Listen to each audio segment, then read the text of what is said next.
ಒಟ್ಟಿಗೆ ಸೇರಿಕೊಂಡು ಒಂದು ಕಡೆ ಪ್ರತಿ ದಿವಸ ನಾವು ಹಳ್ಳಿಗಳಿಂದ ಬೇರೆ ಬೇರೆ ಕಡೆಯಿಂದ ಕುರ್ತಿ ಬಂದಿರೋದು, ಅಲ್ಲಿ ಪ್ರತಿ ಎಲ್ಲಿ ಮನೆಗಳಿರಲ್ಲ, ಎಲ್ಲೋ ಒಂದೊಂದು ಮನೆಗಳು ಮಾಡ್ಕೊಂಡಿರೋದು ಮತ್ತು ಊಟ ಮಾಡಬೇಕು, ನಾವು ಅಲ್ಲೇ ಮಾಡ್ಕೊಬೇಕು. ಅಲ್ಲಿ ನಾವೆಲ್ಲ ಸೇರಿ ನಾನು ಎಲ್ಲ ನಮ್ಮ ಮುಖಂಡಗಳಿಗೆ ಪ್ರತಿದಿನ ತಿಂಡಿ, ಮಧ್ಯಾಹ್ನ ಊಟ, ರಾತ್ರಿ ಊಟ ಎಲ್ಲರೂ ಕೂಡ ಬಂದು ನಾನು ವ್ಯವಸ್ಥೆ ಮಾಡಬೇಕು ಅಂತ ಸುಮಾರು ಜನ ಬಂದು ಅದರಲ್ಲೂ ಕೂಡ ಊಟದ ಬೆಳಗ್ಗೆ ಮಧ್ಯಾಹ್ನ ರಾತ್ರಿ ಕಾರ್ಯಕ್ರಮ ಭಾಗವಹಿಸಿದ್ರು. ಇವತ್ತು ಕೂಡ ಎಲ್ಲರೂ ಒಟ್ಟಿಗೆ ಸಿಟಿಗೆ ಬಂದಾಗ ಈ ಸಿಟಿಯಲ್ಲೂ ಕೂಡ ಎಲ್ಲ ಕುಲ ಬಾಂಧವರಿಗೆ ಮತ್ತು ಇಲ್ಲಿ ಬರುವಂಥ ನಮ್ಮ ಬೇರೆ ಬೇರೆ ಸಂಬಂಧಿಕರಿಗೆ ಮತ್ತು ಈ ಕಾರ್ಯಕ್ರಮ ವೀಕ್ಷಣೆ ಮಾಡೋಕ್ಕೆ ಬರುವಂಥ ನನ್ನ ಬೇರೆ ಬೇರೆ ಜನಾಂಗದ ನನ್ನ ಸ್ನೇಹಿತರುಗಳಿಗೆ ಎಲ್ಲರಿಗೂ ಕೂಡ ಊಟ ಕೊಡಬೇಕು ಅಂತೇಳಿ ತೀರ್ಮಾನ ಮಾಡಿದ್ದೆ. ಅದಕ್ಕೂ ಕೂಡ ನನಗೆ ತುಂಬ ಚೆನ್ನಾಗಾಯಿತು.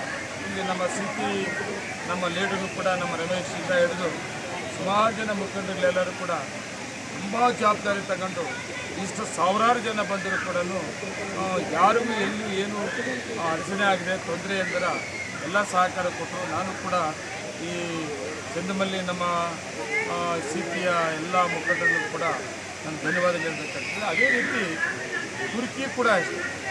ತುರ್ಕಿಗೆ ಯಾರೋ ಇತಿಹಾಸ ನಮ್ಮ ಪೂರ್ವಿಕರು ಇಲ್ಲಿ ದೊಡ್ಡ ದೇವರ ಮಾಡುತ್ತವ್ರು, ನಮ್ಮ ಮನೆ ದೇವರು ಕೂಡ ಈರಣ್ಣ ಸ್ವಾಮಿ ಅಂತಂದಿದೆ. ಆದರೆ ಬೇರೆ ಬೇರೆ ಕಡೆ ಎಲ್ಲೆಲ್ಲಿದ್ದರೂ ಎಲ್ಲರೂ ಬಂದು 4-5 ದಿವಸ ಅಲ್ಲಿ ಇರುತ್ತವ್ರು. ಆ ಗ್ರಾಮಸ್ಥರು ಕೂಡ ಅದಕ್ಕೆ ಖುಷಿಯಾಗಿದೆ ಅಂದರೆ ಆ ಗ್ರಾಮಸ್ಥರು ಅಲ್ಲಿ ಒಕ್ಕಲಿಗ ಜನಾಂಗ ಗ್ರಾಮಸ್ಥರೇ ದೊಡ್ಡ ಹಬ್ಬ ಮಾಡಲಿಲ್ಲ. ಇನ್ನೊಂದು ವಿಶೇಷ ನನಗೆ ಖುಷಿ ಆಗೋದಂದರೆ SC ಜನಾಂಗದವರು ಕೂಡ ನಮ್ಮ ಜೊತೆಯಲ್ಲಿ ಸೇರಿಕೊಂಡು ದೊಡ್ಡ ಹಬ್ಬ ಮಾಡಿದ್ದು ಒಂದು ವಿಶೇಷ ಇದೆ. ಇಲ್ಲ ನಾವು ಕೂಡ ನಿಮ್ಮ ಜೊತೆಯಲ್ಲಿ ಹಬ್ಬ ಮಾಡಬೇಕು, ದೊಡ್ಡ ಹಬ್ಬ ನಾವು ಮಾಡಬೇಕು ಅಂತೇಳಿ ಅವರು ಕೂಡ ನಮ್ಮ ಜೊತೆ ಸೇರಿಕೊಂಡು ಮಾಡಿದ್ದು.